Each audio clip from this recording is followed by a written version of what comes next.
Growing up, I always believed in the sanctity of love and marriage. I thought it was something pure, unbreakable, a bond built on trust and commitment. My parents, together for decades, were a shining example of what a healthy relationship looked like. I carried those ideals into adulthood, certain they would shield me from heartbreak.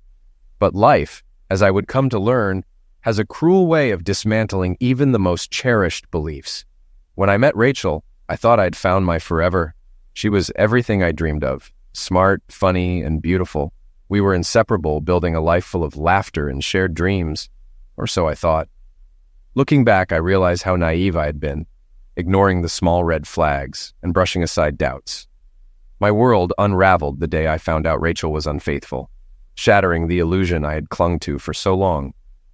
Sitting alone, I couldn't help but reflect on how drastically my life had changed. A year had passed since my marriage ended in betrayal.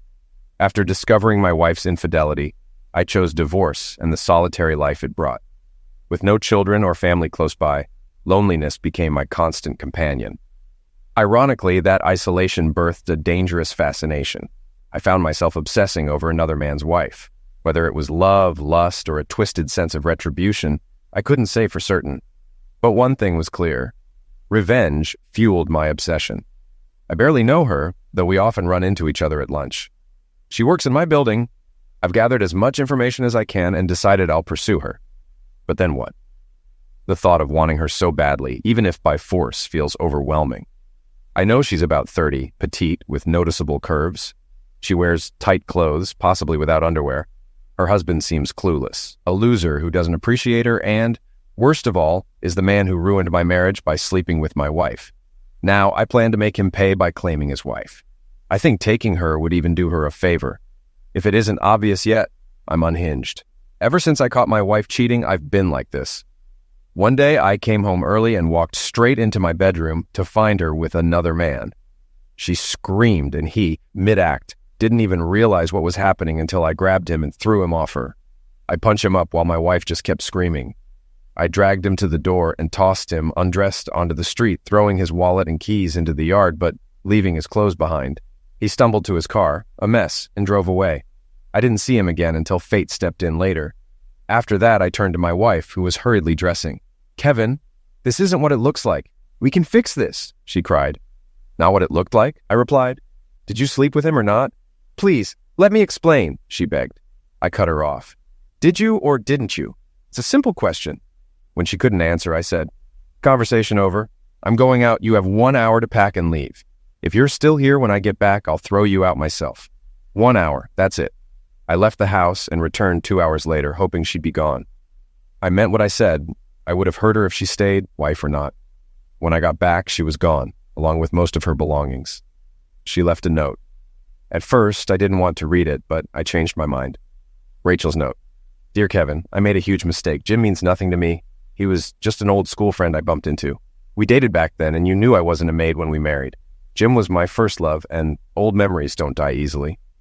We met at the mall, and it felt nice, like catching up with an old friend. He flirted, and I reminisced. I foolishly invited him over, showed him the house, and when we got to the bedroom, he kissed me, and it felt like old times. Then things went too far. I regret it so much. I wish it hadn't happened. I'm sorry for hurting you. Please take me back. I love you and always will. Rachel." Reading her note, now with a name for the other man, cut deeper. I had loved Rachel, but for me, love could die, and in this case, it turned to revenge. Revenge isn't what you choose. It's what you're driven to do, and I was determined to have mine. The next day, I took time off work to close our joint checking and savings accounts.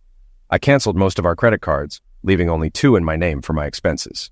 I'm stubborn, and I own it. Rachel's father, George, called me to ask what was going on. Frustrated, I responded, "Didn't you have the guts to ask your daughter directly?" I continued, "Listen, George, I caught Rachel in bed with an old friend of mine. I don't forgive, so I threw her out. She took what she wanted, and she won't see another cent from me. If she wants to go to court, that's her choice. Otherwise, I suggest you stay out of it." Then I hung up. 2 days later, Rachel's younger sister, Karen, called and asked to talk. I told her, "Go ahead, I'm listening." She started saying Rachel was sorry, but I cut her off. "I don't care how sorry she is. If you say her name again, I'm hanging up. Your cheating sister is out of my life." Karen then asked if Rachel left any belongings at the house. I told her. She had an hour to take what she wanted. If she forgot anything, tough luck. Karen mentioned a few items and I felt anger rising. I responded sharply. Karen, come over and spend the night with me in my bed and you can take whatever you want for your sister. She yelled back, You disgusting fool. Wait until I tell my husband. You'll deal with him. Does that mean I won't get to sleep with you? I always thought you'd be good in bed. Her husband eventually came over, but he was no threat. I could hear Rachel in the background on a phone call yelling, Kevin, you fool, before I hung up. I contacted my lawyer to start divorce proceedings, ensuring Rachel wouldn't get anything. We only had a rental house and separate cars. I made it clear I would only talk to Karen, and only on my terms. I was determined to stay in control. Karen was even more attractive than Rachel, several years younger, and married to a weak husband. As I prepared to move, I called her to pick up Rachel's belongings. I said if she didn't, I'd throw them out. She agreed to come that evening, and I told her not to bring Rachel. When Karen arrived alone, I asked about her husband, but she said he was busy. She knew what I wanted, and I knew she wouldn't resist. We went into the bedroom with Rachel's things. When she reached for a box, I stopped her. You haven't paid for it yet, I said. She stared at me. You can't be serious. I'm not going to sleep with you. I laughed. Not love, just Zex. You've thought about this for a long time. Tension filled the room as I stepped closer and kissed her. The moment was intense, the boundary between us erased. Tell me what you want, Karen, I said. Kevin, please, she whispered. Just promise me it's safe. You're just like your sister, I replied, letting it sink in. We crossed a line that night, ending in silence as I loaded her car with Rachel's things. Before she left, she shouted, You're heartless, Kevin. What happened to you? He's gone. Your sister made sure of that, I said coldly. Take what you came for and go. Tell your husband, but don't come back. She called me a fool as she left. I knew I only did this to spite Rachel. Zex wasn't love. It was just part of my need for revenge. I realized it wouldn't solve anything, but I was determined to make those who wronged me pay, no matter the cost. Her name was Carly, a cute, petite girl I saw almost daily. The desire I felt when I saw her was overwhelming. She often came to the restaurant with her friends, laughing and enjoying life. One of those friends was Marcia, an acquaintance of mine. We'd greet each other casually, and she knew about my divorce. Rumors spread quickly in a small community. One day, Marcia came to the restaurant alone, and I invited her to lunch. She hesitated, but joined me. We talked about her family, her husband's promotion, and general life updates. She asked about me and how I was holding up post-divorce. Everyone knew Rachel had cheated, but no one knew who it was with, and I never revealed that detail. I asked Marcia about the new girl at their office. She said her name was Carly and that she and her husband, Jim, had moved to town about a year ago. The name Jim made me tense. Marcia noticed and warned, Kevin, Carly is happily married. You're not planning to flirt with her, right? Everyone knew my hardened demeanor since the divorce. I just think Carly is beautiful, I said. I was curious about who she was. Marcia shared more about Jim, and I needed to confirm if he was who I thought. If he was, I was determined to sleep with Carly, no matter how much I despised myself for it. One lunchtime, while sitting with a friend who never pried into my personal life, Carly and her husband walked in. It was him, the man I'd caught with my wife. My blood boiled, but I kept my composure. He didn't recognize me. He'd only seen me for a moment before I strike him up. But I knew him. I decided right then, I'd do to his wife what he did to mine. One day, I approached Carly when she was alone at the restaurant.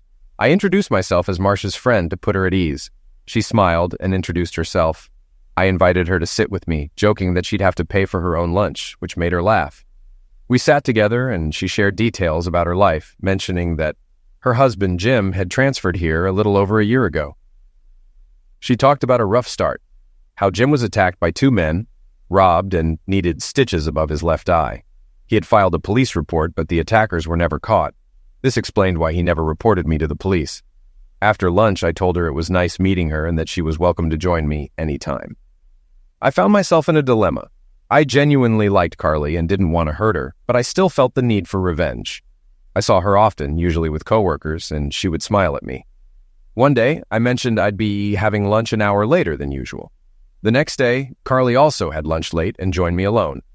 We began having lunch together regularly and grew close, and I started developing strong feelings for her. One day I told her, "You're one of the sweetest, most beautiful women I've met. If you weren't married, I'd ask you out." She looked nervous and said, I'm married, Kevin. My marriage isn't perfect, but I could never cheat on my husband. I can't. It's wrong. I asked her, "What's wrong with your marriage?"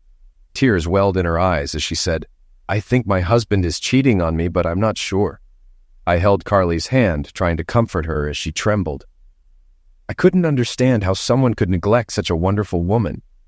My thoughts turned to Jim, and the possibility he might be with Rachel again. I told Carly I needed to talk to her privately and asked if she'd meet me after work. "Kevin, I can't go to your apartment. What would people think?" she said. "Carly, this is important. I care about you too much not to tell you," I replied. She hesitated. "I think I trust you, Kevin. I like you, but I don't know you well enough to be alone in your apartment. Can we talk here, maybe in a car or at a restaurant?" "Okay, we'll meet here and I'll treat you to dinner," she smiled. "It must be serious if you're treating me to dinner," she joked. I needed to figure out what to say without pushing her away. What began as revenge had turned into real feelings. I hadn't planned to fall for another man's wife, but here I was. At dinner, Carly brought up that she had spoken with Marcia and learned about my divorce and how I had discovered my wife with another man. She expressed her sympathy, admitting that she feared facing a similar betrayal with her own husband. "Carly, there's something I need to tell you. I know you're married, but I'm falling in love with you," I said. "Kevin, please don't," she replied, her voice trembling. "I'm married." "I have to say this, Carly," I continued. "My wife's betrayal changed me. People say I've become a bitter man, and they're right. I wanted revenge. My plan was to find my wife's lover's spouse and be with her, even flaunt it in front of him if necessary." "Kevin, you don't have to share this," Carly said, interrupting, sensing the pain behind my words. "Let me finish," I insisted. "The woman I plan to use for my revenge, the woman I would have pursued, no matter the cost, is you, Carly. And now, despite everything, I've fallen in love with you." Carly covered her face, realizing it was true. Her husband was the man I caught, and she was the woman I'd fallen for. Tears streamed down her cheeks. "This is so hard to believe. How do you know for sure? Were you really planning to hurt me to get back at him?" she asked, crying. I reached out to comfort Carly, but she pulled away. "Please, don't touch me. I need time to think." "A year ago, I found a man named Jim in my bedroom," I said, my voice low and strained. "I knocked him and threw him out with nothing but his name. I didn't know anything else about him." I handed Carly the note I had kept from Rachel. She read it, and her tears flowed even more heavily. "For 6 months, I watched you come into the restaurant," I continued. "I waited for the chance to meet you. You became the only light in my dark days. I fell in love with you before I even knew you were married. When Marcia told me about your husband, I felt torn apart. Then, one day I saw him meet you for lunch, and I realized who he was. It took everything in me not to confront him right then. If you had been anyone else, my revenge would have played out a long time ago." Carly sat down, her hands clasped tightly, weeping. I pressed on. "But I love you, Carly, and I couldn't bring myself to hurt you. My desire for revenge was strong, but the thought of causing you pain stopped me. I want to make love to you, not out of revenge, but because it's been so long since I felt real love. I believe Jim is back with Rachel now that she's divorced, but I need to know how you feel about me. I need to know so I can decide what comes next. No matter what, I won't hurt you. I know I've been cold and vengeful, but there's more to me. There's a side that wants to be kind, a side buried under a year's worth of pain. You could be the one to bring that man back to life." I leaned forward, eyes searching hers. "Help me, Carly. Help me take my revenge on Jim, and maybe we can find a way to build a life together, one where we can be happy." "Kevin, this is so overwhelming," Carly said. "I have so many questions, and I don't know how I feel about you, my husband, or myself right now. I need time to process this. Please understand. I'm not trying to push you away. I want to help, but I'm confused and don't know what to do." After a tense dinner, I walked Carly to her car and apologized for upsetting her. I told her she deserved to know the truth and promised to do whatever it took to resolve things for both of us. Sharing my feelings might not have been the best move, but I needed her to know. She even allowed a brief hug before leaving. I hadn't solved anything.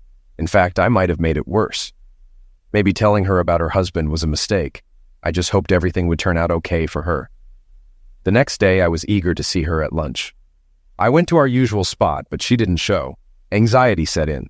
Had she fought with her husband? Was he hurting her? If he had, I would have made him pay. Or maybe she told him about me and who I was. Her absence drove me crazy, and I struggled to focus at work, doing anything to distract myself from my worry. When I arrived home, my phone rang. It was Carly, and she sounded distressed. "Kevin, I need to see you. Everything has changed, and I have to come over tonight." "Can I come in?" she asked urgently. "Carly, I was worried when you didn't show up for lunch. Did he hurt you? If he did, I'll take care of it." "Come over now. I'm here, waiting," I replied. As soon as I hung up, the doorbell rang. I opened it to find Carly standing there, a small smile on her face. "I followed you home to see if you truly meant what you said," she admitted.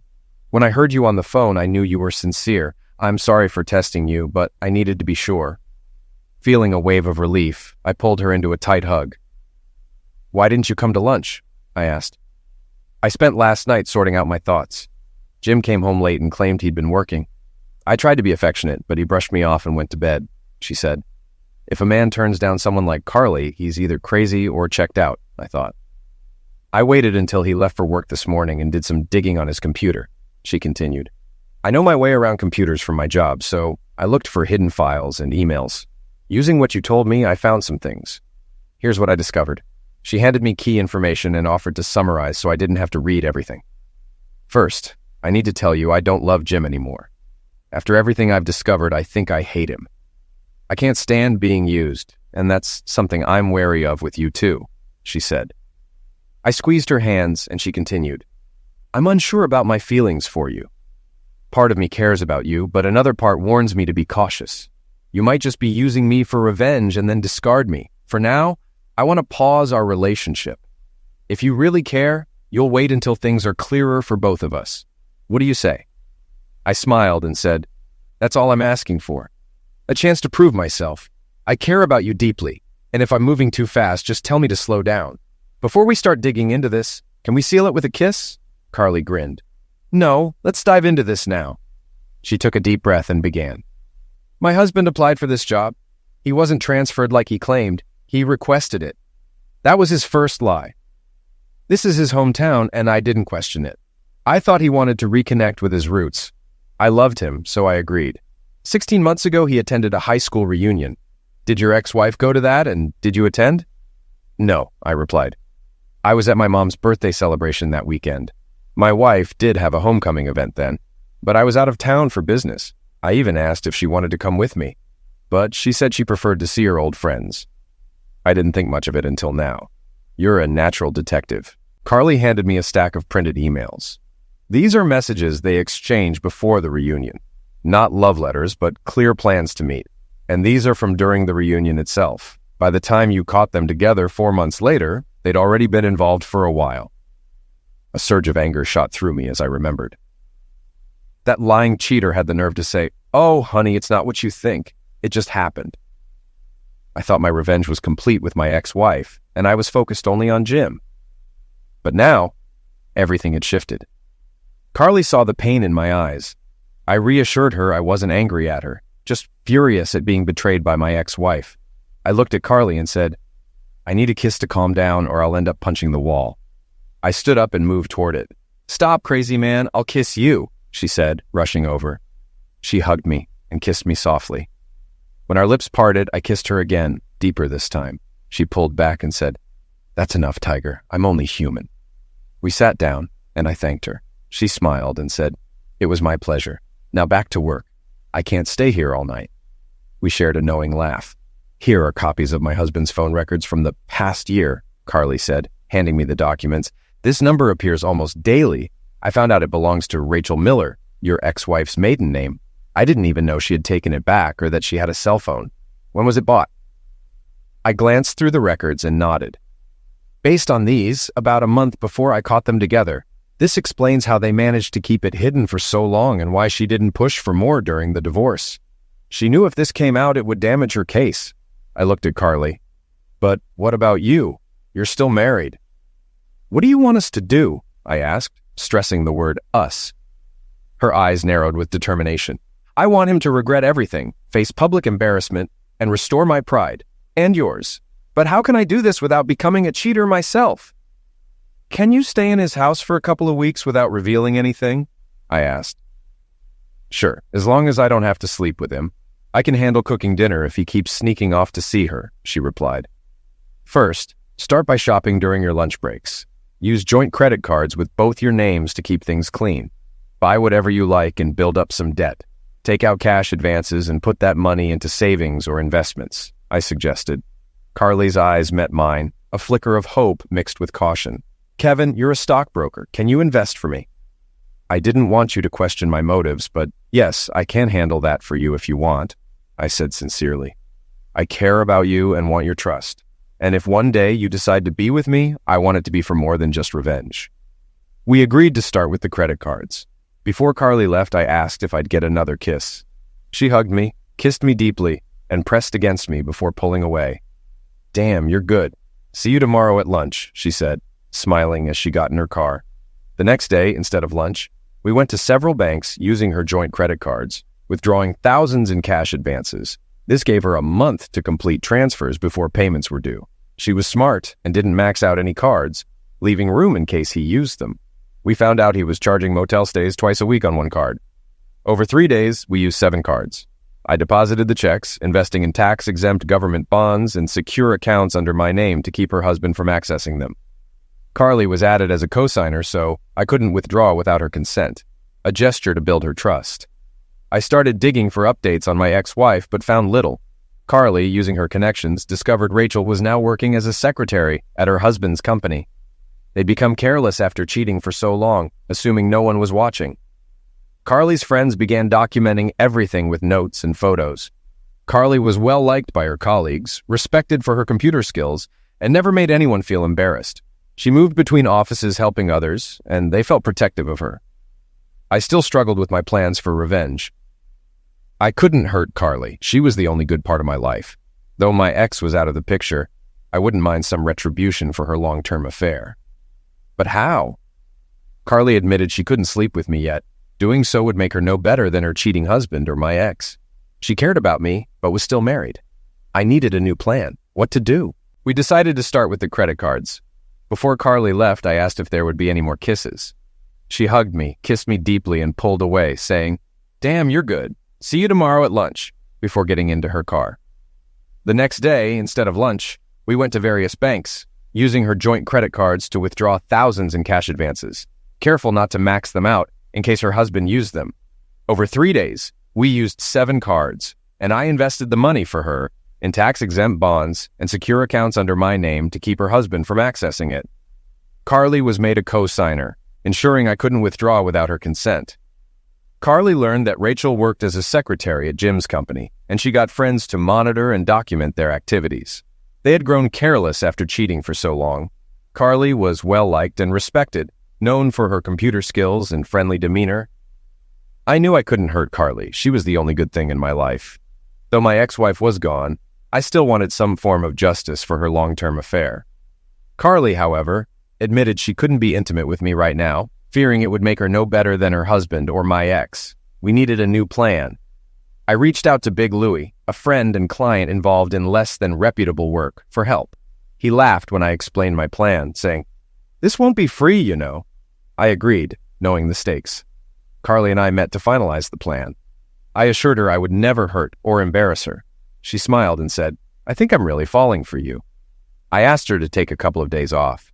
Everything had to go smoothly. "What's the plan, Kevin?" Carly asked. Wednesday, they booked room 109. I'll set up a remote camera there in the morning. You'll meet with my lawyer, Sally Hawk, to prepare divorce papers for Jim to sign. "What if he refuses?" Carly asked. "He won't," I said. "Trust me, the consequences will be clear." Carly nervously agreed. I explained that Jim would arrive early, and Big Louie would show up with 2 women who weren't working due to health issues. Jim would be pressured to engage with them, and when Rachel arrived, she'd have to decide whether to step in or face Big Louie. We'd monitor from a van. At the right moment, Carly would go in, catch them, and demand a divorce. Jim would have to choose between signing or facing exposure. Carly smiled and said, "You're doing this for me as much as for yourself, aren't you?" I'm starting to really like this side of you. Over the next 2 days, we got everything ready. Carly met with Sally Hawk, our attorney, who insisted on being present when Jim received his divorce papers. There was no doubt she'd secure his signature. As the state's most renowned divorce attorney, Sally thought our plan was brilliant and mentioned how we'd sent many clients her way over the years. She was a good friend and wanted to be part of the excitement. Big Louie was prepared. We paid him up front and promised him an extra $500 if everything went smoothly. He simply grinned and said, "No problem." I drove to the motel and booked a room for Wednesday afternoon. The receptionist mentioned I'd need to leave by 4 p.m. as the room was reserved. I met up with Carly and we had lunch at a nice restaurant. To my surprise, my ex-sister-in-law was there with a man who wasn't her husband. I pointed her out to Carly, who asked if it would affect our plans. I assured her that since Karen didn't know her, we could enjoy our lunch without worry. When Karen noticed me, she looked stunned, as if caught in the act. She was visibly uneasy, likely wondering who Carly was. Carly looked incredible. Her top left little to the imagination, with no bra, and her skirt was about 4 inches above the knee. She quickly understood the situation, moved to the seat next to me, and kissed me deeply, ensuring everyone could see. "Do you think that caught anyone's attention?" she asked, smiling, before kissing me again. She only stopped when the waiter made a noise. I turned to the waiter and said, "She's gorgeous, isn't she?" He nodded. "Yes, sir, she is." I looked at Carly and said, "You're mine, aren't you, sweetheart?" She replied with a smile, "Only yours, baby, only yours." I hoped that was true, but I knew she was putting on a show to fuel Karen's gossip with Rachel. Karen never approached us. I wonder why. Carly and I finished lunch and headed to an electronics store to buy the equipment we needed. As we left, she mentioned the restaurant kiss was genuine, and not just to spite my ex-sister-in-law. Wednesday morning came, and Carly and I were both on edge. Revenge plans can be nerve-wracking. Timing was crucial, and there was no room for mistakes. Carly met with Sally to ensure the divorce papers were in order. I set up the video equipment in the motel room and parked the rental van nearby, so it wouldn't look suspicious. That evening, Carly and I went to see Big Louie. He was visibly impressed when he saw her. "Man, who's this knockout?" he asked. I introduced Carly, who was a bit nervous. Big Louie had that effect on people. Standing nearly 6.5 feet tall and weighing around 320 pounds, he was darker than the ace of spades, but extremely intelligent, holding a master's in business and a multi-million-dollar fortune. I knew because I managed his finances. Seeing Carly's nerves, he reassured her, "Don't worry, little lady, no one's going to hurt you. Kevin's my friend and I respect him. I'll make sure you're safe." She relaxed a bit and thanked him. Louis said he and his girls would show up around 5:15 p.m., giving Jim a few minutes to get ready. Earlier, Carly used her computer skills to email Jim and Rachel from an anonymous account. "Sweetheart, I have a surprise for you tonight. Don't ask questions when you arrive. Just go along with it. To make it even more special, let's not communicate for the rest of today. I want this night to be unforgettable. Love you." At 4:45 p.m., Carly and I got into the van and waited. Right at 5 p.m., Jim arrived and went inside. We were anxious. This was a major moment for us. At 5:15 p.m., we saw Louie, Sally, and Sue enter. When they knocked, we turned on our cameras, positioned one above the lights and the other hidden in the fire alarm. The footage quality from the pinhole camera was excellent. I made a mental note to collect the equipment the next day. Our anxiety spiked when Louie knocked on the door. Jim opened it with a confused, "Who are you?" Louie responded confidently, "I'm here. Paid to bring my girls for some entertainment." Jim hesitated. "There must be a mistake." Louie smirked. "Having second thoughts? Are you Jim Nelson?" Jim confirmed his identity, but added that he wasn't expecting anyone. Louie stepped inside and said, "We don't do refunds. Let's get started." He motioned for the women to approach Jim. As the scene unfolded, we captured it all on camera. Jim, still uneasy, believed Rachel had arranged this surprise due to an email he had received, so he reluctantly went along. Sally and Sue, the women Louie had brought, were both striking and confident. However, unknown to Jim, they carried a contagious condition.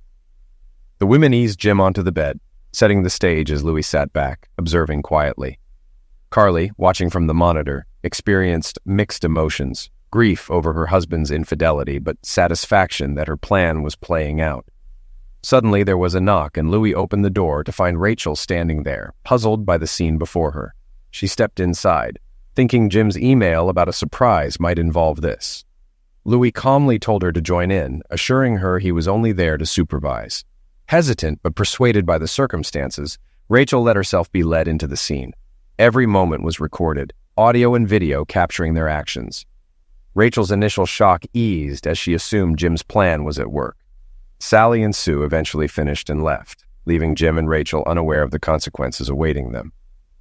The door of our van opened to Sally Hawk, our lawyer, who checked the feed. Jim and Rachel's night continued on camera, setting in motion repercussions they wouldn't see coming. Carly and Sally approached the room, tension thick in the air. Carly pushed the door open and entered first. "You piece of trash! You're a lying, cheating idiot!" Carly screamed, unleashing every curse she could muster. Her voice quaked with fury. "I want a divorce, and I want it now." Inside, Jim and Rachel froze in shock. Caught red-handed, they were utterly speechless, scrambling mentally for an escape that didn't exist. Carly turned her glare toward Jim and continued, her voice colder now. "Why, Jim? Why wasn't I enough for you? I suspected your affair and hoped you'd stop. But you didn't. You kept going. I'm done. I want a divorce immediately." As Carly's words hung in the air, Sally stepped into the room with calm authority. She stood beside Carly and addressed Jim directly. "Jim, meet my lawyer, Sally Hawk," Carly said. "She'll explain the divorce terms. I expect the process to start tonight so I can finally be free of you and your girlfriend." Jim and Rachel scrambled to gather their clothes. There was no time to hide their shame, let alone shower. They likely didn't care, already reeking of guilt. Sally cleared her throat, taking over. "I'm Sally Hawk, Carly's lawyer," she said firmly, her tone professional. "The terms are straightforward. Listen carefully. 1. Carly will return home tonight and have 24 hours to pack her belongings. During this time, you, Jim, will not be present. After that, she will never come back. Since the apartment is under your name, you will retain it. 2. You will cover all expenses incurred up to today, including any joint credit card debts. Carly will return all joint cards tonight and will not use them again. Any cards in her name are her sole responsibility. 3. Each of you will manage and insure your own vehicles moving forward. 4. Carly will withdraw $8,000 from your shared savings account tomorrow. Retirement accounts will remain separate. You keep yours, valued at $80,000, and Carly keeps hers, valued at $15,000. If you accept these terms, sign the document tonight. The agreement is final and binding, with no changes permitted. Carly has already signed. Now, sign here, under husband." Sally placed the document and pen in front of Jim, her eyes unwavering. Jim asked, "What if I don't sign tonight? What will you do?" Sally replied, "This offer will be off the table in 5 minutes when I leave. Then we'll take this to court, where we'll seek these terms plus half of your pension. This is in your best interest. I suggest you take it." Carly opened the closet and took a tape from the VCR.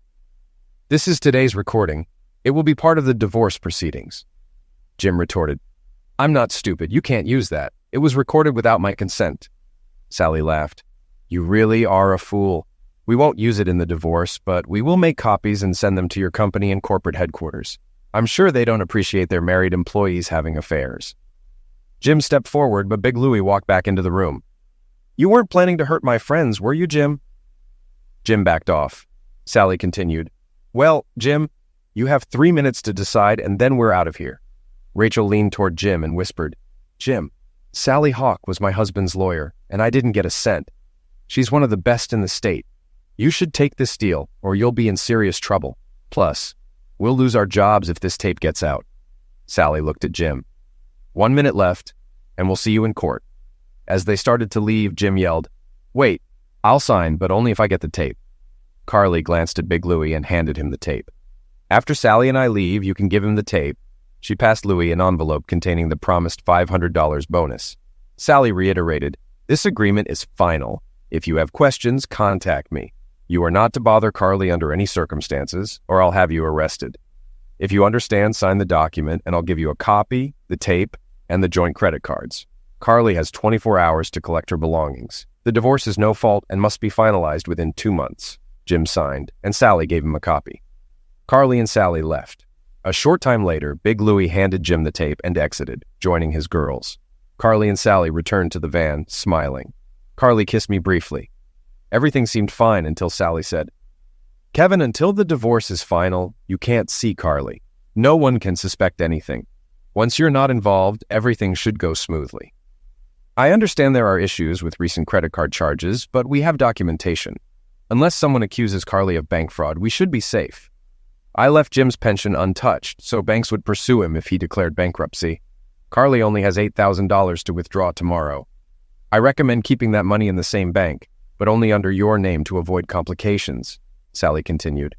After the divorce, you'll have no restrictions and can be together. It'll be your choice. Kevin, you said your employer wanted you to open a brokerage in another state for a while. I suggest you take that assignment soon. Carly will be fine, and I'll look out for her. Unfortunately, right now, you're Carly's biggest risk. I can't force you, but I strongly recommend it. Carly started crying, and I hugged her. I knew Sally was right. I was now the only weak link. I kissed Carly goodbye and told her to contact me once the divorce was done. I would wait for her. Sally and Carly left the van, and Sally drove Carly home to collect her things. They had already hired a moving truck for her that day. Sally told me, "Call me if you need updates on Carly or have any questions." After they left, I checked the monitor and saw Jim and Rachel had also gone. I returned to the room, collected my equipment, and grabbed a spare copy of the tape, just in case. It's funny how no one considers a backup copy. 2 cameras, 2 recorders. I packed up and went home, happy for Carly, but sad for myself. The next day, I talked to my boss about the temporary assignment and planned to fly to Chicago on Friday. I hoped everything would work out for Carly. She deserved happiness. It seemed like she got her revenge and I was the one left out. Helping Carly had been rewarding. I truly loved her. Once in Chicago, I buried myself in work, launching a new brokerage firm. Off the clock, I sat in my room thinking of Carly. During the first 2 weeks, I kept wondering if she was okay. I called Sally Hawk one day and she was glad to hear from me. She said, "Everything's going as expected. Jim hired a lawyer to contest the divorce, but his lawyer warned him that taking on Sally would be a mistake. Jim accused Carly of setting him up but couldn't provide evidence. Sally told me I warned Jim that if he kept accusing Carly, I'd sue him. I'm tired of his complaints." She also mentioned, Jim's lawyer said both he and Rachel had contracted syphilis. They needed treatment and couldn't have sex until cleared, or they'd risk reinfecting each other. That made me smile. Finally, Sally said, Carly moved into a nice apartment near her job. She took about half the items from the old place to furnish her new home. She's been advised not to mention you to avoid suspicion. Of course, she's not dating, but it's only been a couple of weeks. Carly told me privately that she misses you and thinks you're a great guy. I wish I could say that time in Chicago flew by, but it didn't. I didn't feel any better than before the whole revenge plan started. At least back then, I could see Carly passing by each day. I went to Michigan to visit my parents for Thanksgiving and stayed for a few days. It was nice to be with family. I took my sister out Christmas shopping and got gifts for everyone. At a jewelry store, I bought an engagement ring for Carly, hoping she would say yes someday. After Thanksgiving, I returned to Chicago, expecting to stay another 3 weeks. In Chicago, I was surrounded by cold winds and loneliness. The city lights were beautiful, but it wasn't the same without someone to share them with. Together with the new agents, I built the business from the ground up. Things were going well, with many clients starting investments before year-end. When I got back to Ohio, my boss met with me. He praised the success of the new company. From a work perspective, everything was great. I just hoped my personal life would follow suit. 2 days before Christmas, I returned to my apartment and called Sally Hawk. "Kevin, great to hear from you," Sally said. I told her about how well things went in Chicago, and she shared, "The divorce was finalized 2 days ago." I asked, "Can I have Carly's phone number?" She paused and said, "I can't give it to you, but I'll call Carly and let her know you're back." I thanked her, and she wished me good luck. I wasn't sure how to feel. Carly was divorced now, but I had no idea what she'd been thinking about in the months since I left for Chicago. I decided to go to our favorite lunch spot, hoping to see her there. My friend Marcia noticed me and waved. "Kevin, it's so good to see you," she said. I invited her to sit with me, hoping to get some updates. Marcia started, "I heard you were in Chicago, opening a new agency." "Yes," I said. We talked as usual and discussed the upcoming holidays. Marcia mentioned her family and how everything was going well. I asked, "Is Carly still with the company?" "Yes," she replied. "But she and her husband divorced recently. It happened fast, and she seemed to take it hard. She doesn't look happy now. She's been avoiding dating and staying focused on work. Everyone feels for her and hopes she finds the right guy someday. She deserves more than a cheating husband caught with another woman." "Is Carly working today?" I asked. "She was here earlier but got a call about an hour ago. She skipped lunch and left for the afternoon. She won't be back until next week," Marcia said. I wished her a Merry Christmas and asked her to send my regards to her family. Then I headed home. There was nothing on the answering machine, and I was starting to feel down when the phone rang. I jumped to answer, hoping it was Carly, but it was just a telemarketer. Frustrated, I slammed the phone down on the table. I knew Carly might call me about her investments, though it wasn't necessary. Other agents could have updated her account while I was away, and new business was shared among us. I called the office to check on any updates for Carly's accounts, but it went straight to voicemail. I glanced at my watch. It was 5:12 p.m. Damn, I muttered. The office would be closed until Monday for the holidays. I was left in the dark over the holiday weekend. Damn it, I said, feeling my emotions spiral. Did I have her, or did I lose her? I thought. I needed to know something. How was I supposed to get through this weekend without any answers? The phone rang again, and I ran to pick it up. It was Sally, my lawyer. I heard you're back, she said, and I wanted to let you know the divorce is final. Jim can't file any more motions. He tried, but they were all denied. He even had to cash out over half his retirement fund to cover credit card debt. Sally, you're a great friend and incredible to work with. Thanks for the update. Merry Christmas, I said. There was a knock at the door. It was Mary, my neighbor, who picked up my mail and cleaned my apartment while I was away. I invited her in for a moment. Mary was a kind older woman who cleaned apartments for extra income and usually cleaned mine twice a week. She handed me my mail and gave me a tray of homemade cookies for the holidays. Wait a second, Mary, I have something for you, I said. I went inside and came back with an envelope containing 3 crisp $100 bills. Thank you, Kevin, she said with a warm smile. After she left, I thought, the world needs more wonderful people like Mary. Feeling hungry, I called the local pizzeria and ordered a pizza for delivery. I didn't feel like going out, so I also asked them to pick up a 12-pack of Miller Lite. That's one of the perks of living in a small town, those familiar hometown conveniences. I turned on the TV to catch the news while I waited. About 30 minutes later, the doorbell rang. I got up, expecting the delivery, but when I opened the door, Carly was standing there with a big smile. Tears filled my eyes, and I said, I thought you were the pizza guy. She laughed. Sorry to disappoint. No pizza, just me. I pulled her into the living room, hugging her tightly. God, you feel amazing. I missed you, Carly. I've missed you so much, I said. She started to say something, but the doorbell rang again. This time it was the pizza delivery with my beer and food. I paid quickly and shut the door. I turned to Carly and said, You're hungry, right? We have pizza and beer. I held them up and she just smiled. You know, you're really funny, she said. I had everything planned out to say, and now I can't think straight. I have a couple of things to tell you, then we'll eat while it's hot. I know you hate cold pizza. Okay, big guy, I missed you too. In case you didn't know, I'm officially divorced. I just heard today that you were back. I didn't want to leave a message. It felt too impersonal. I needed to see you in person. I left work early after Sally called to say you were home. And I got you a Christmas gift. You'll see it after dinner. It's not every day you treat me to dinner, so let's eat. As I grabbed paper plates, I asked, What did you get me? She just gave me her signature smile and said, You'll see. Now eat your pizza and pass the beer. She laughed. We talked while we ate, catching up on her work and my experience with the new agency. We avoided any heavy topics. When we finished, Carly looked at me and asked, Are you ready for your gift? I grinned. Yes. Where is it? She held up a small bag, about lunchbox sized. Be right back, she said, leaving the room. I set the pizza and beer on the counter and reached into the drawer for the ring I bought her, slipping it into my pocket. Are you ready? She called from the bedroom. I think so, I replied. She walked in and handed me the bag. You can unwrap it if you want.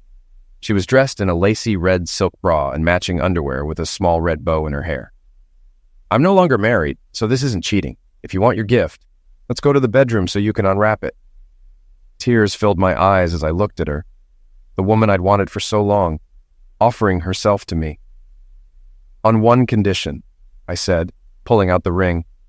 If you marry me.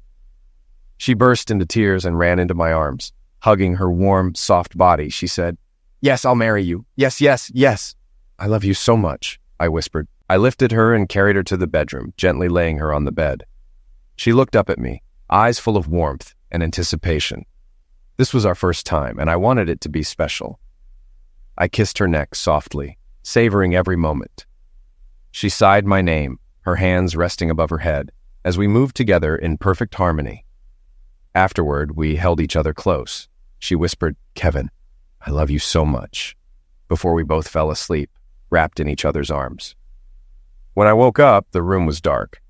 It felt surreal waking up next to Carly, knowing she was finally mine. I got up to use the bathroom, and Carly stirred, rummaging through my dresser to find one of my long t-shirts, which she put on. Seeing her in it made me smile.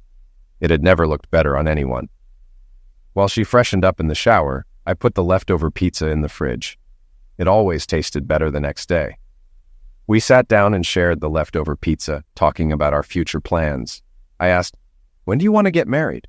"As soon as possible," she said, her eyes sparkling. "I don't want to wait."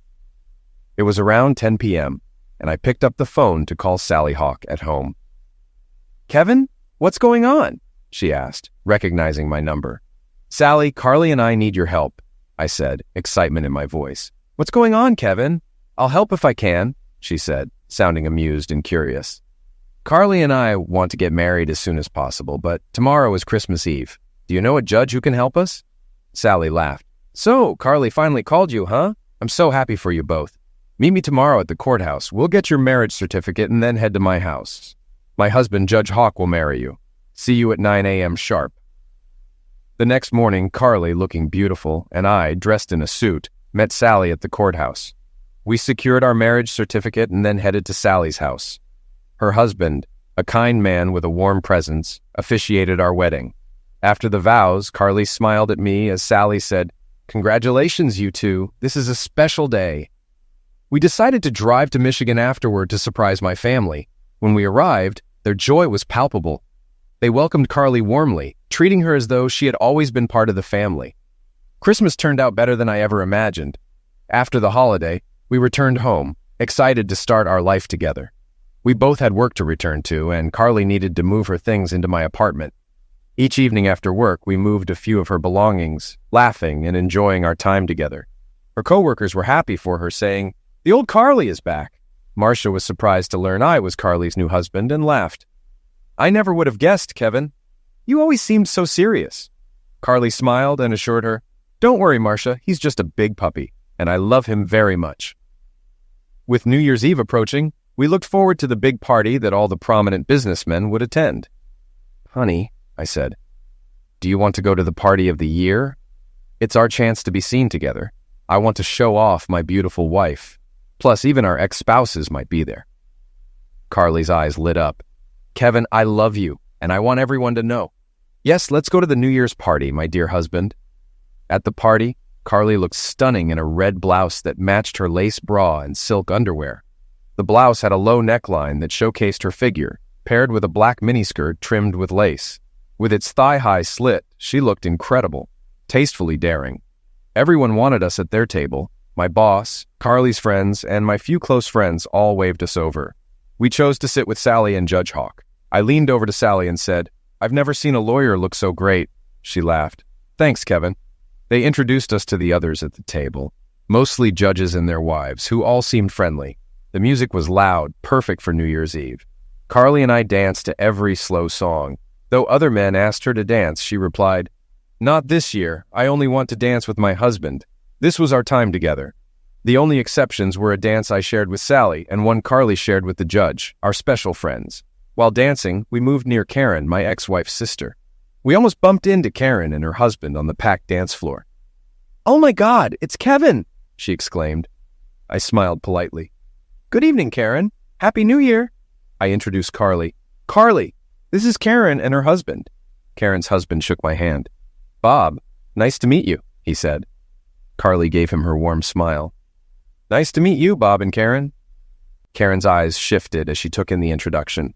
Carly added, "Didn't we meet at Robson's restaurant on Old Route 40 a couple of months ago?" Bob shook his head. "No, that place is too pricey for us." Karen turned pale. "Nice meeting you," she said quickly. "We should get back to our table." We watched as Karen hurried to Jim and Rachel, clearly eager to share what she saw. Rachel's face flushed when she looked over, and Jim nearly fell out of his chair trying to get a glimpse. We could hear Rachel say, "Oh my God, Jim, he's with your ex-wife." Jim muttered, "That fool set us up.